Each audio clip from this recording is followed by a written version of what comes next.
Hi, this is Roger. Thought I'd do a video today about a little story. My dad had a eFlight Supermarine Spitfire Mark 14 plane that he crashed, destroyed the fuselage pretty bad, and a few weeks ago he said, "Hey, you can have that thing." So I said, "Really? Okay, I'll take it." And so I ordered a new fuselage, some decals, and a new prop, and went to town on it, fixing it up. And like I like to do, I like to tweak them a little bit, weather them up, and make them look kind of fun. So here's the plane. I'll give you a little tour about that. So here it is, Spitfire Mark 14. Like I mentioned, I ordered a new fuselage and a prop and decals, and that's all it needed, and then a lot of time. What I ended up doing was ripping into the old fuselage and getting all the electronics, getting the motor mount, the motor. Actually, I didn't have to get the mount. It was already in the new fuselage, but the motor and the servo and the speed control and everything. And put those in the new fuselage. And then got it ready to start tweaking. There was some damage done on the wings, a little bit of damage, so I had to patch those up and repaint sections of that. The 20mm mount was ripped out, which I didn't fix very well, to be honest, but got it back into one piece. The scoop underneath was really torqued sideways, so I had to heat that up and bend the styrofoam so it would straighten up for the most part. But got it all ready to to go, and then I started painting it and messing around with it. The first thing I usually do is give it, I call it a dirt bath.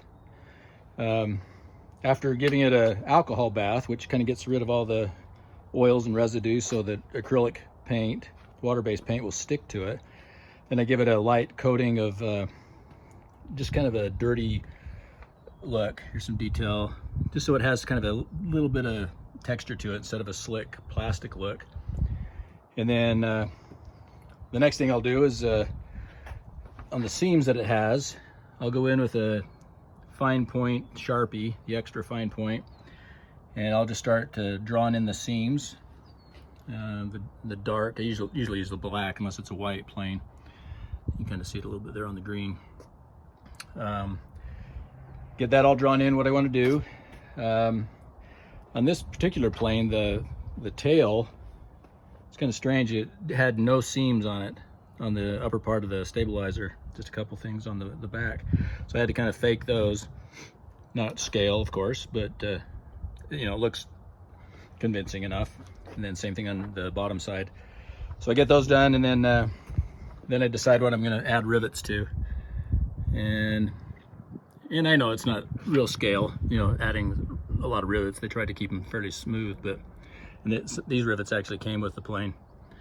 But I add those just for some realism, and again, kind of give it a feel. And then from there, I airbrush, usually along the seam lines. Again, not real scale, it just kind of gives it a flavor and a certain feel, which I really like. And so along with that, I did, you know, the exhaust from on the side of it there, and then just a little bit here and there. Another thing I did was tint the canopy, and as I was taking off the masking, I peeled off part of it, unfortunately, but it still looks pretty good because I couldn't get access to the pilot. I'm not the best pilot, and the cockpit, just pretty simple. So I get, like my Black Widow, I just sort of hid it a little bit. I have a Dynam Tempest I'm going to do a video of that I had a 3D model made of the pilot, which is really cool. Painted the cannons, and they're actually kind of a cover of the actual cannon, I think. So I just did burn marks on it and then painted the end tip of the cannon. The decals, they came as a, you know, obviously I didn't have to redo the wings, but the side pieces, they had gray and green behind the letters, and they're pretty close match to the paint color, but the texture was just slick and didn't look that great. So I ended up just cutting out the letters and the insignia and the number in the back there, and just putting those on, make sure I did a really straight job. And then on top of those, I did the lines and the rivets so that those become kind of part of the plane, airbrushed over the top, dirtied them up a little bit, and you know, makes it look a little more believable. The landing gear were white, the wheels were white, inside of the wheel doors white, and the struts were white, so that didn't look very good. So I painted kind of a chromium oxide green inside the doors, and then did kind of a pewter color on the wheels and the landing gear, both sides of those, and also the tail wheel did that as well.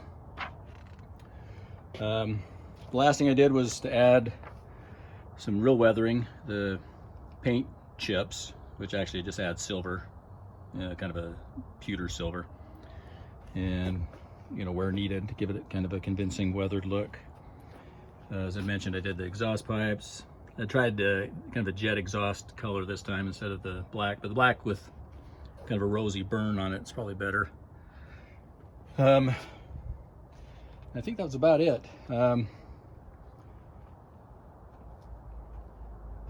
But it was a fun plane to do. I'm gonna actually take it out flying today, so maybe I'll add that on the end of this video, see how it does. It takes a 3-cell 2200 battery, and my dad's gonna be out there with me, my 90-year-old dad, so hopefully I won't crash it like he did. But that's it, and then I'll check back later.